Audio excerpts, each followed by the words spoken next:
आम जनता की सरकारी दफ्तरों से और सरकारी दफ्तरों में काम करने वाले सरकारी मुलाजिमों से अक्सर एक शिकायत होती है कि इन सरकारी मुलाजिमों को तो इनकी तनख्वाह टाइम पर मिल जाती है, हमारा काम ये करें या ना करें, इसी के चलते फाइलें डिले होती रहती हैं, काम डिले होता रहता है। और लोग ये शिकायत करते हैं कि आपको सरकारी दफ्तर में कोई भी अगर आपको काम करवाना है तो आपको महीने लग जाते हैं। लेकिन एक नया circular directorate of health services Kashmir ने जारी किया है, जिस सर्कुलर में ये कहा गया है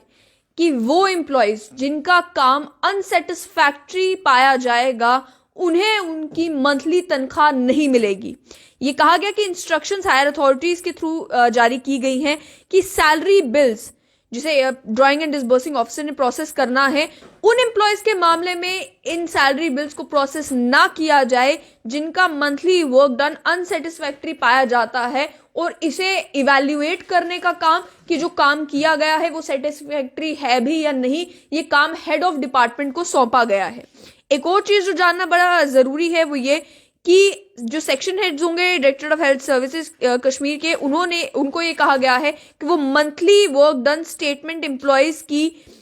चाहे एम्प्लॉयज रेगुलर हो, चाहे कंट्रैक्चुअल हो, चाहे आउटसोर्स्ड हो, उनकी मंथली वर्क डन रिपोर्ट जो है वो भेजे ड्राइंग एंड डिसबर्सिंग ऑफिसर को और सर्टिफाई करें कि हर एक मुलाजिम के मामले में कि क्या जो काम उनके द्वारा किया गया है, जो परफॉर्मेंस है, वो विड्रॉल ऑफ सैलरी के लिए सेटिस्फैक्ट्री है भी या नहीं। यह भी कहा गया कि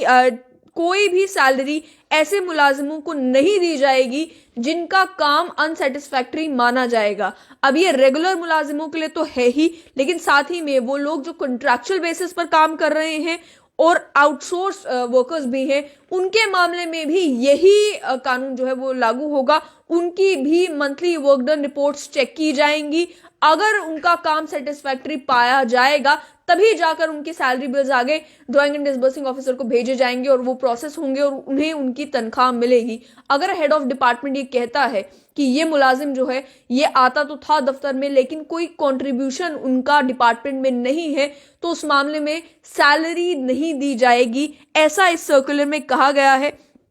लेकिन साथ ही में सर्कुलर तो जारी कर दिया गया और इससे पहले भी सरकार ये मन बनाकर बैठी थी कि एक पोर्टल जारी किया जाए जिस पोर्टल पर सभी सरकारी मुलाजिमों को अपनी वर्क डन रिपोर्ट जो है वो फाइल करनी होगी। यानी कि वो अगर दफ्तर में आए तो उन्होंने क्या काम किया, क्या कंट्रीब्यूशन था उनका, कितनी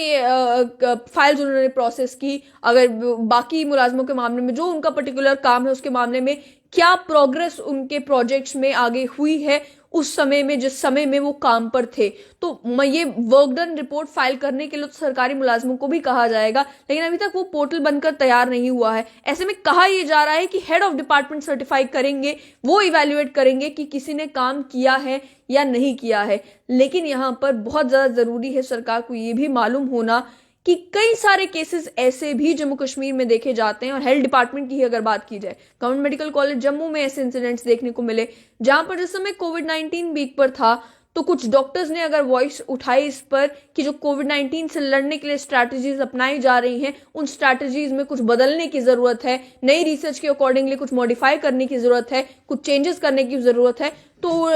उनके जो ये हेल्दी क्रिटिसिज्म था इसे हेल्दी वे में ना लेते हुए उन्हें अटैच कर दिया गया था। तो नतीजा कई बार ये भी निकलता है कि अगर हेड ऑफ डिपार्टमेंट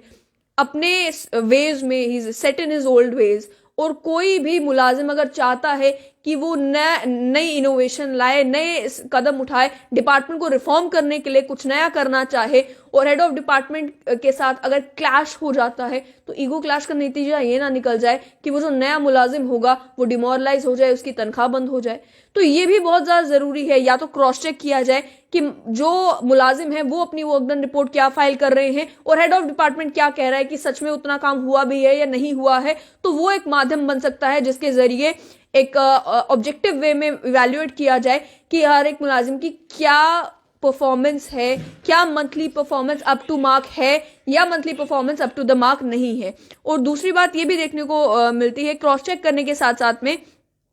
कि क्या डिपार्टमेंट में काम हुआ भी है या नहीं हुआ है। कई सारे इंसिडेंट्स ऐसे भी देखने को मिलते हैं जो शिकायतें जो है मुलाजमों की तरफ से ही आती हैं कि एक मुलाजिम है जो दिन भर में कोई काम नहीं करता, लेकिन उसकी जो हेड ऑफ डिपार्टमेंट से बहुत अच्छी बनती है, तो उस बनती के चक्कर में जो है उनकी तनख्वाहें निकलती रहेंगी। उन मामलों में क्या किया जाएगा, कैसे इवैल्यूएट किया जाएगा, ऑब्जेक्टिव वे में कैसे मेजर किया जाएगा कि किसी ने जो काम किया है वो सेटिस्फैक्ट्री है या नहीं है, क्योंकि सेटिस्फैक्ट्री जो टर्म है वो भी बड़ी सब्जेक्टिव है। आप क्या देखेंगे कि आप देखेंगे कि किसी ने 20 फाइलें जो है वो महीने के अंदर अंदर पास करवाई हैं या नहीं करवाई हैं, या आप ये देखेंगे कि उनमें से 10 फाइलें जो है वो फ्लॉड थी लेकिन उसके बावजूद भी जो है वो पास करवा दी गई हैं। उस मामले में कैसे मेजर करेंगे आपकी काम सेटिस्फैक्ट्री था या काम सेटिस्फैक्ट्री नहीं था। एक तरफ तो ये कदम अच्छा उठाया गया है ये इंश्योर करने के लिए कि रेटेबिज्म ज्यादा ना हो, और जो लथार्जी सिस्टम में देखने को मिलती है, गवर्नमेंट डिपार्टमेंट्स में देखने को मिलती है, वो लथार्जी आगे से देखने को ना मिले और रिफॉर्मेशन जो है वो सरकारी विभागों में आए। लेकिन क्या इस सर्कुलर की इम्प्लीमेंटेशन ऑन ग्राउंड जब होना शुरू होगी तो उससे रिफॉर्म होगा या फिर लड़ाई झगड़ा होगा, ये तो आने वाला वक्त ही बताएगा।